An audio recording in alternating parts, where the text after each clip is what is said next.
السلام علیکم ګرانو مینوالو، هیله لرم چې روغه جوړ به اوسئ.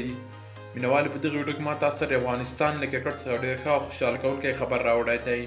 نو تاسو دا ویډیو تر پای پورې وګورئ په هر سبق اوسئ. نو مینوال، د افغانستان کرکټ په هکله خبر دا دی چې افغانستان او هندوستان کرکټ ملي لوبډلې ترمنځ به د کرکټ لوبې ترسره کیږي. تېره ورځ د هندوستان هېواد رسنیو دا تایید کړه چې د هندوستان کرکټ ملي لوبډله به افغان کرکټ ملي لوبډلې سره د ورځنیو لوبو یو سیریز کوي چې په دغه سیریز کې به درې ورځنۍ لوبې شاملې وي. دغه سیریز به د ټیسټ اتلولیو له پایلوبې څخه وروسته د هندوستان هېواد په کوربهتوب په هندوستان هېواد کې ترسره کیږي. د یادولو وړ د مینوالو چې د ټیسټ لوبو اتلولیو پایلوبه به د جون میاشتې په 11مه نیټه پای ته ورسیږي.